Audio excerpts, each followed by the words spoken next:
Hello बच्चों, welcome back to the commerce academy. स्वागत करता हूं आपका हमारे चैनल पर। और आज हम इकोनॉमिक्स में क्या नेशनल इनकम, ठीक है, चैप्टर लेंगे हम नेशनल इनकम। देखिए, बात करें सबसे पहले कि नेशनल इनकम कैसे कैलकुलेट करनी है, नेशनल इनकम होती क्या है, ठीक है, और नेशनल इनकम के एग्रीगेट कौन कौन से है, नेशनल इनकम किस किस थ्रू से निकलता है, नेशनल इनकम निकालने के मेथड कौन कौन से है, ये सब हम चैप्टर में देखेंगे। क्लियर? बहुत इजी सा चैप्टर है, समझ में आ जाएगा। इतना हार्ड नहीं है जितना हम सोचते हैं, बट हमें कॉन्सेप्ट्स यदि क्लियर नहीं है तो हमें प्रॉब्लम आने वाली है। क्लियर? ज़रा देखते हैं हम कि ज़रा हम बात कर लेते हैं सेक्टर की, ठीक है, कि हमारे सेक्टर कितने होते हैं। वैसे सेक्टर बहुत सारे हैं, लेकिन यदि आप 4 सेक्टर और 2 सेक्टर भी याद रखते हैं तो आपके लिए इनफ है। 4 सेक्टर में कौन कौन आता है हमारे? फर्स्ट गवर्नमेंट,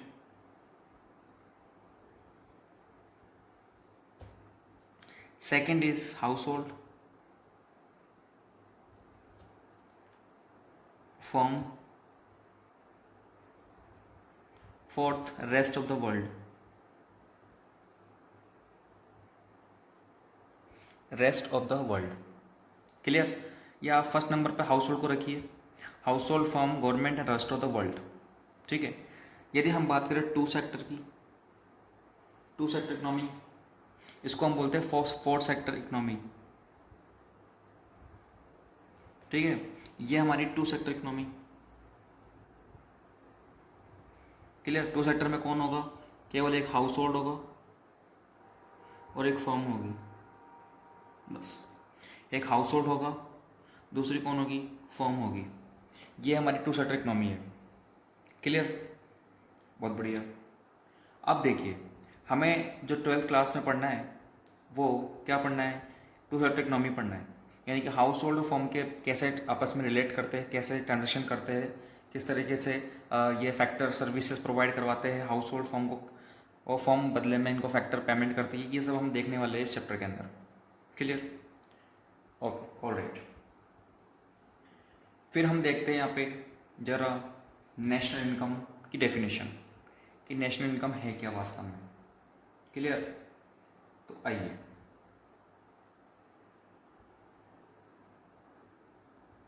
ठीक है, तो हम देखते हैं अब नेशनल इनकम क्या है। ठीक है, देखो नेशनल इनकम क्या है, ज़रा पहले आप देखिए। नेशनल इनकम कुछ भी नहीं है। यदि हम जीडीपी में क्या जोड़ दें, जीडीपी में क्या जोड़ दें? एनएफआईए जोड़ दें। जीडीपी में क्या जोड़ दें? एनएफआईए जोड़ दें, तो ये नेशनल इनकम के ही इक्वल है। अब जीडीपी बोलोगे, जीडीपी क्या होती है? अब जीडीपी क्या होती है ये भी ज़रा देख लो। जीडीपी क्या होती है? It is the total value of final goods and services produced by a country. Clear? GDP क्या है? जीडीपी है total value of final goods and services produced by a country. Clear ये बात? देन बात करें एनएफआईए क्या है, तो एनएफआईए कुछ भी नहीं है। ठीक है, क्या है NFIA? The income that comes from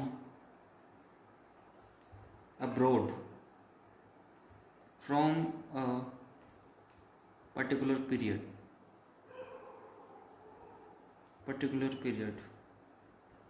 ऐसी इनकम जो कहाँ से आती है? अब्रॉड से आ रही है। Net factor income from abroad. Clear है क्या? एनएफआईए फुल फॉर्म क्या है? Net factor income from abroad. ये आपको ध्यान में रखना है। क्लियर ये बात कि वो इनकम जो कि क्या है net factor income from abroad, जो कि हमने विदेश से कमाया है। तो सिंपल सी बात है, एनआई का मतलब क्या है, नेशनल इनकम का मतलब क्या है, जीडीपी प्लस एनएफआई है। तो एन आई का इक्वल क्या हो गया, जीडीपी प्लस एनएफआई है। यानी कि जीडीपी क्या है, it is the total value of final goods and services produce by country. एक कंट्री ने अपने फाइनल गुड्स जो बनाया है, बिस्किट बना के रेडी हो गया, वो फाइनल गुड है हमारा, ठीक है, क्लियर है क्या। लेकिन जो आटा हम गूंद रहे हैं, जो हम लगा रहे हैं, वो हमारा फाइनल गुड्स नहीं है, वो इंटरमीडिएट गुड जाएगा हमारा। क्लियर, कैसा गुड जाएगा, इंटरमीडिएट गुड जाएगा वो, ठीक है। और एन आई क्या आ गया, यानी एन एफ आई क्या आ गया कि net factor income from abroad, the income that comes from abroad, जो विदेश से इनकम आ रही है, जो विदेश से कमा के ला रहे हैं, वो हमारी क्या है, एन एफ आई है। तो एन एफ आई है प्लस जी डी पी क्या मिल जाती है, एन आई बन जाती है हमारी। ये बात क्लियर हो रही है आपको, ठीक है भाई, ये क्लियर रहता है, बहुत अच्छी बात है, ठीक है। अब आते हैं हम कि हम जो है एन आई कैलकुलेट क्यों कर रहे हैं, why do we calculate N I. हम एन आई कैलकुलेट क्यों कर रहे हैं, सबसे बात है, पहला reason growth of the nation को मेजर करने के लिए, यानी कि ग्रोथ ऑफ द नेशन की ग्रोथ कितनी हो रही है ये जानने के लिए हम नेशनल इनकम में कैलकुलेशन करते हैं। यानी कि ये क्या है, एक बेंचमार्क है। क्या है ये, बेंचमार्क है, इट इज़ अ बेंचमार्क बोल लो, या फिर इसको बोलो यार्ड स्टिक, क्या बोल सकते हो उसको आप, yard stick. Clear. Second point is, what is second point, comparison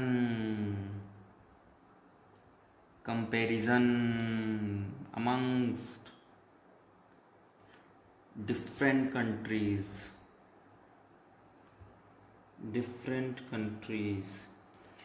countries के बीच में क्या कंपैरिजन करने के लिए, ठीक है, कि कौन सी कंपनी बेटर है नेशनल इनकम के मामले में। Third, data for national level economic survey. Clear, survey हो गया या प्लानिंग हो गया, इन सब के लिए हमें क्या पड़ती है, ज़रूरत पड़ती है, डेटा की ज़रूरत पड़ती है। तो इसलिए हम क्या करते हैं, नेशनल इनकम को कैलकुलेट कर रहे हैं।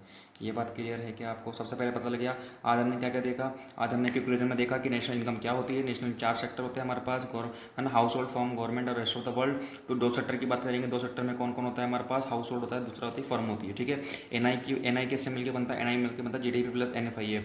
जी डी पी क्या होता है बोले, it is the total value of final goods and services produce by country. Final goods बनाया है, प्रोड्यूस करा है, ठीक है, किसने, कंट्री ने, क्या, गुड्स और सर्विसेज के मामले में। Clear. N F I A क्या है हमारा, N F I A income that comes from abroad from a particular period. एक पर्टिकुलर पीरियड के अंदर विदेश से आने वाली इनकम को ही आप क्या बोलते हो, एन एफ आई ए बोलते हो। फुल फॉर्म क्या होती है एन एफ आई ए की, net factor income from abroad, net factor income from abroad. Second हमने क्या पढ़ा, आज हमने पढ़ा कि why do we calculate N I calculate क्यों करते हैं हम, सिंपल सी बात।